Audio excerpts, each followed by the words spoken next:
Happy Mystery Monday, friends. Are you ready to solve my riddle? We'll find out.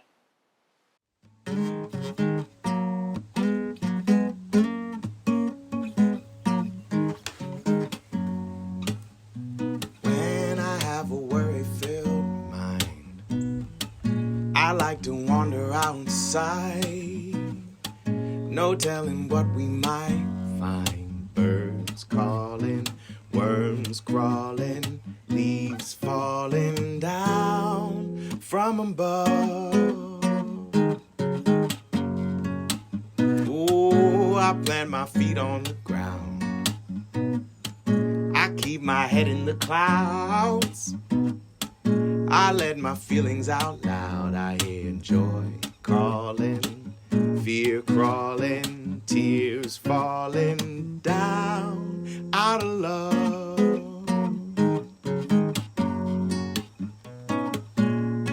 Welcome, friends. I'm so glad you're here. If you don't already know, my name is Mrs. A, and I love to start with a feelings check-in. So will you take a moment to check in, listen to your body, and identify your feelings? Our feelings can change from moment to moment, but anytime we can pause and name them, it can actually help us. It might feel pretty tricky to do at times, or come more naturally at other times. That's why it's helpful to practice. Building habits and practicing things over and over again can really help us get a little better each time we try. That's why I always start with a feelings check-in to help us practice together. I'm going to put up my feelings poster, and I'd like you to look at each of the faces. There are also words under each of those faces that tell or identify the different emotion or feeling. If you're not sure what the word says, that's okay. You can start by looking at the different parts of the face. See which one matches yours. Is your nose scrunched up?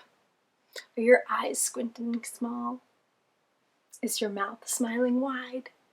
There are so many different ways we can shape our features, our eyes, our eyebrows, our nose, our mouths. And when we have different feelings, oftentimes they show up on our face. So take some time and identify the feeling or feelings that you're experiencing right now. I'll do the same.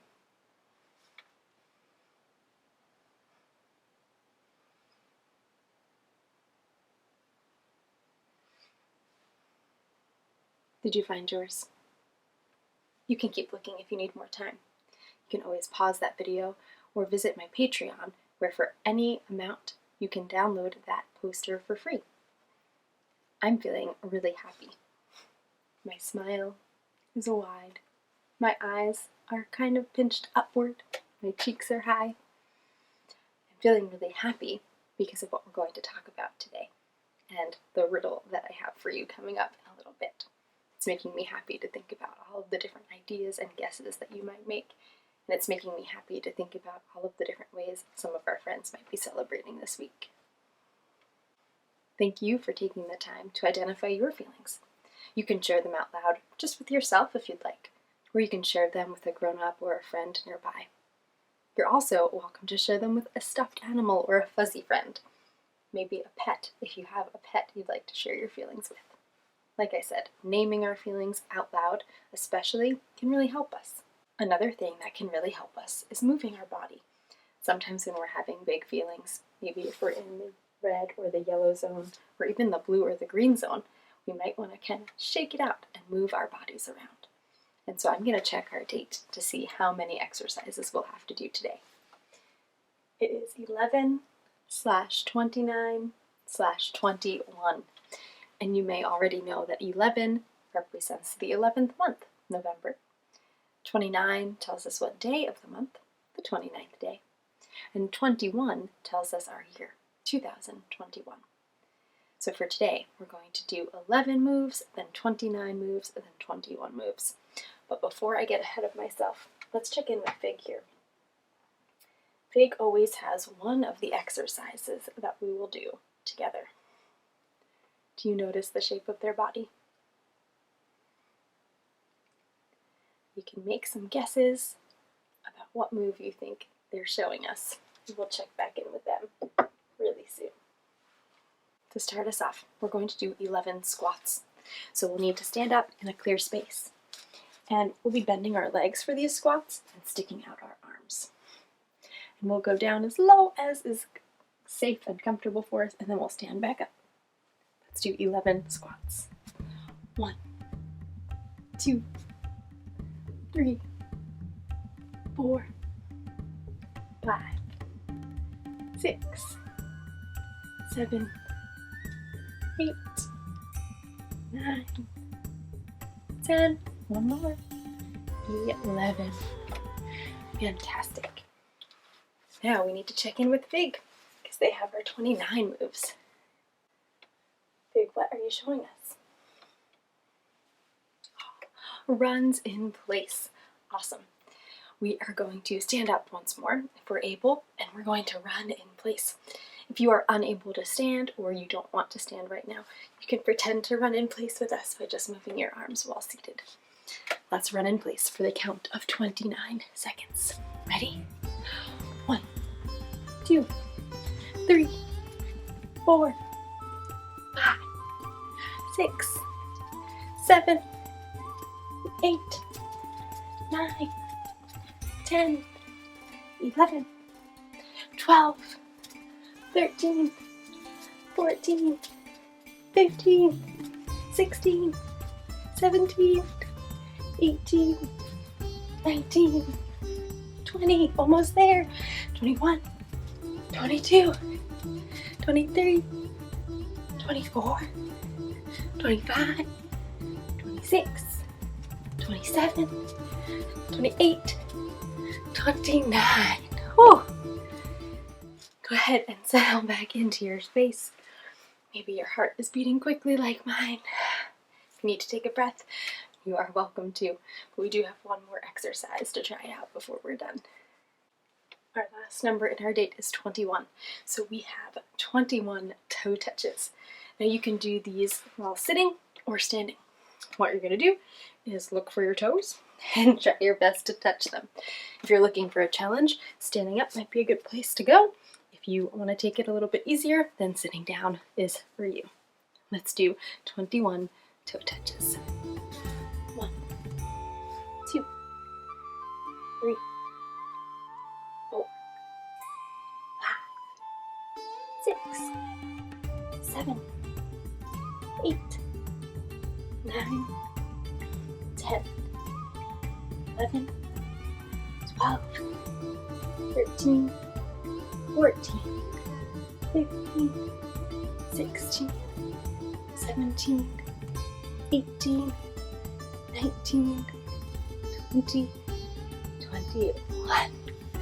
Awesome work. Now, after we do our date exercise, I always like to settle back in and cool down my body. And I like to do that by taking 3 big breaths. Will you join me? Let's listen for the bell, and that'll tell us when to breathe in big and then slowly let out.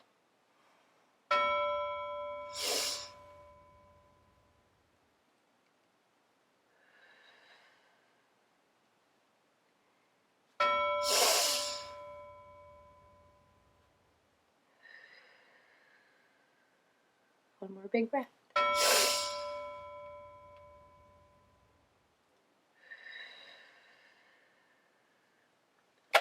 Thank you so much for moving your body, building some muscles, and cooling down with me today. I asked you earlier if you thought you'd be ready to solve my mystery riddle today, and I'm excited to share this one with you. As you can see, I have my mystery box here, but I don't have my mystery riddle up yet, so I need your help. Will you work a little magic with me? You can start by rubbing your hands together, or snapping your fingers if you know how to do that. It's okay if you don't know how to do that yet. And stomping your feet. Pick one of those. Stomp your feet, rub your hands, or snap your fingers, and we'll do a countdown. 3, 2, 1. Amazing. Thank you, friends. Okay, let's read our mystery riddle together, and we'll check out what's in our mystery box. It says, I look taller when I'm young. Although I'm often on cake, keep me away from your tongue. You might use me in the dark or cold. I get shorter as I get old.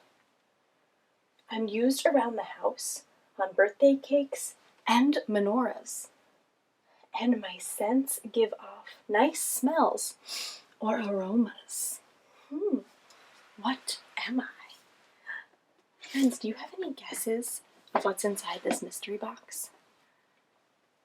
Lots of interesting sounds. Some things are rolling. Some things are sliding. Some things are crashing. I can tell you that it's not too heavy and it's not too light. Somewhere in the middle. It does smell nice. It has nice smells or aromas. That's cool. I'm not going to taste it, and I can't look at it, but I can look at this riddle. What is something that's tall when it's young, often on cakes, but keep it away from your tongue? Maybe you use it in the dark or cold. It gets shorter as it gets old.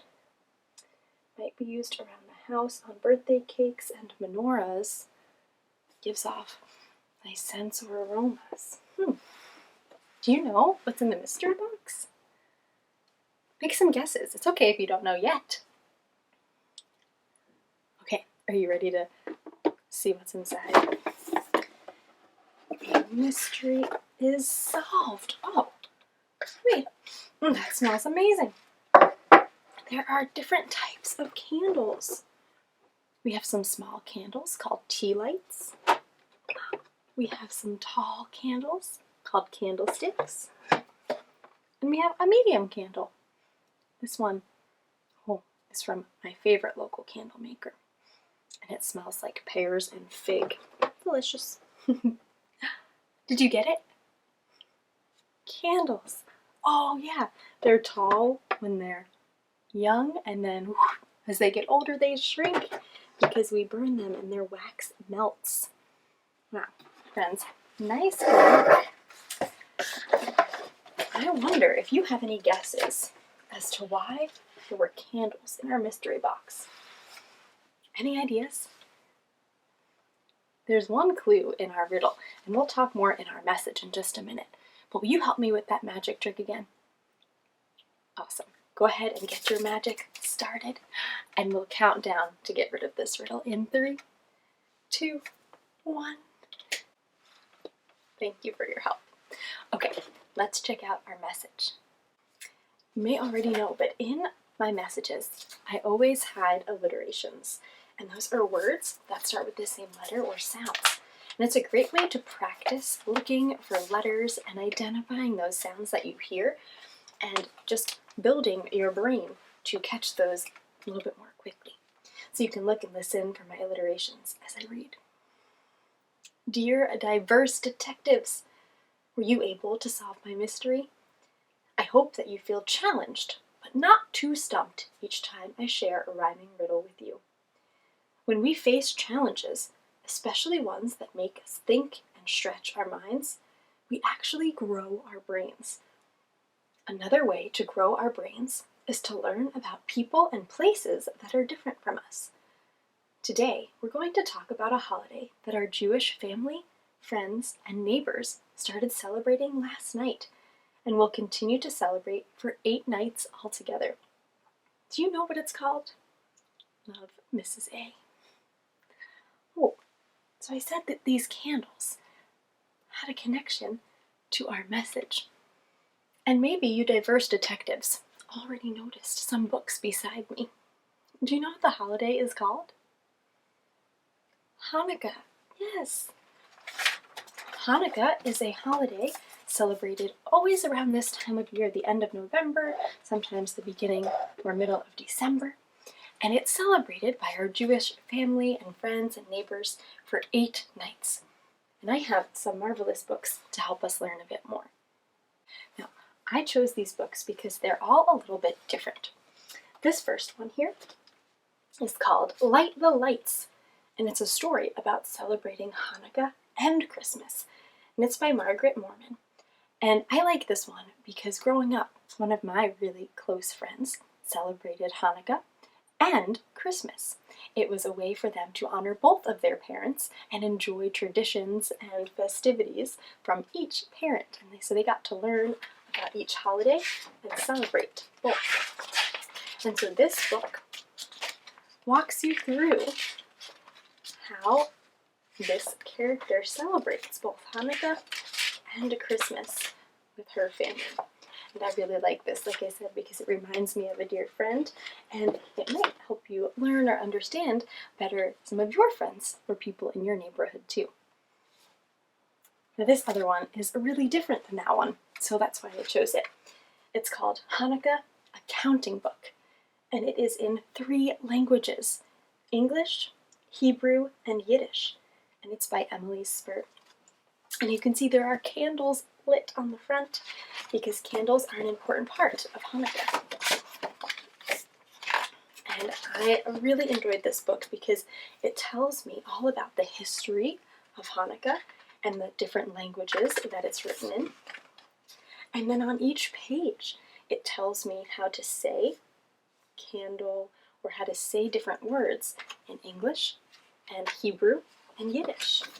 And it walks me through each night of Hanukkah and why each one is important.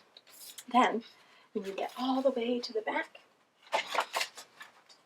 there's more about the history of Hanukkah and the author and why she decided to write this book. And so I really love this one because I learn a lot. I do not know how to speak Hebrew or Yiddish yet, and so this was a great place to start. It's also really fun to learn new languages, even in small ways. Knowing a few simple words or how to say hello, how are you, or even just counting can be a really nice way to connect with other people. And the third book I have for us today is kind of like a combination of both. It's called Our 8 Nights of Hanukkah, and it's by Michael J. Rosen, illustrated by Diane DeSalvo Ryan. And I felt like it was a good combination of both because we will visit with this family and get to know some of their traditions around each night of Hanukkah. And we'll also learn a little bit about the history, and so it kind of combines both of the books. Now, we won't read the whole thing together, but I want to give you a little preview, so hopefully you'll check it out at your library. The very first night of Hanukkah, we polished the silver menorah. That was my great-grandma's. She brought it from Russia, maybe 100 years ago. It's the oldest thing in the house, I think. We all say prayers together as we light the shamas. That's the tallest candle, and touch it to the first night's candle. So the tallest candle goes in the middle, the shamas, and you use that to light the other candles. And there's that first one being lit on the menorah. The menorah is the beautiful metal piece there made of silver, they said, that holds all the candles for each night.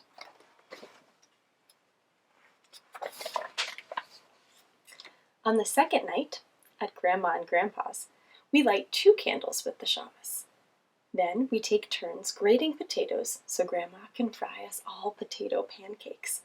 We always eat too many latkes, and lots of homemade applesauce too. The latkes are really crispy, kind of like French fry pancakes, because Grandma fries them in oil. I am lucky enough to have tasted some delicious potato latkes before. Some people also call them potato pancakes, and they are indeed delicious. The oil is supposed to remind us of the lamp that the Maccabees found in the wrecked temple. It only had about 1 day's worth of oil in it, but it burned for 8 nights. I'm going to pause for a second. That is really interesting. So the reason Hanukkah is celebrated for 8 nights is that there's some history here, some history that we can learn in any of these books about the Maccabees who found oil in a wrecked temple. And it says here that there was only about 1 day's worth of oil, but it burned for 8 nights. And as I continue, it says, this was a sign that God was on their side, and it is why Hanukkah lasts for 8 days.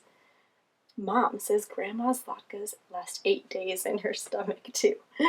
You know what's funny? Our dog comes with us to Grandma's too, and we don't give him latkes, but the next day you can smell them on his fur. So they must cook up a whole bunch because it makes the space smell delicious too. Now, as I said, this book will go through and tell you more about each of the 8 nights and how this family celebrates and some of the different traditions that many other Jewish families use in their celebrations of Hanukkah as well. So definitely check that out if you don't know much about Hanukkah. If you do celebrate Hanukkah or you do know a lot about it, then please share with your friends or your family who might not know yet.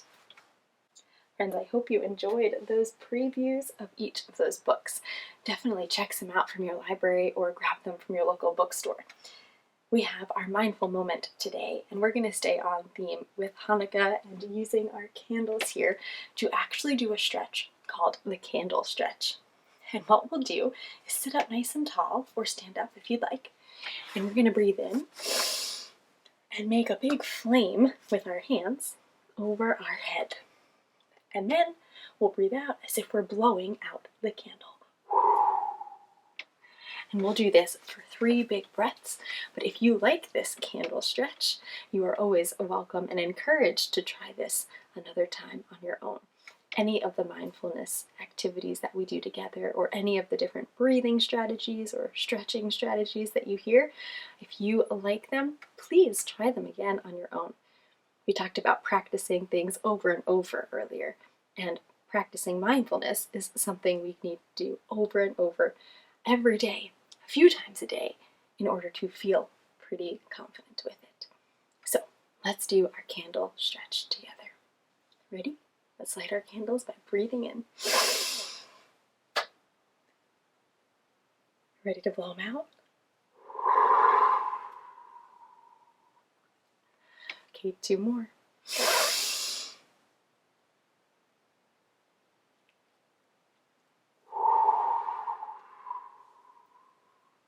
One more, make it your biggest breath yet.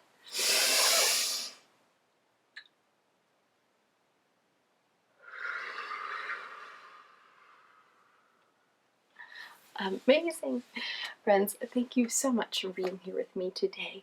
If you celebrate Hanukkah, happy Hanukkah. If you do not celebrate Hanukkah, that's okay. Have a happy day. I hope that you make it a wonderful rest of the day. And if you'd like some love, sending you it some. If you'd like a hug, sending one your way. Can't wait to see you next time.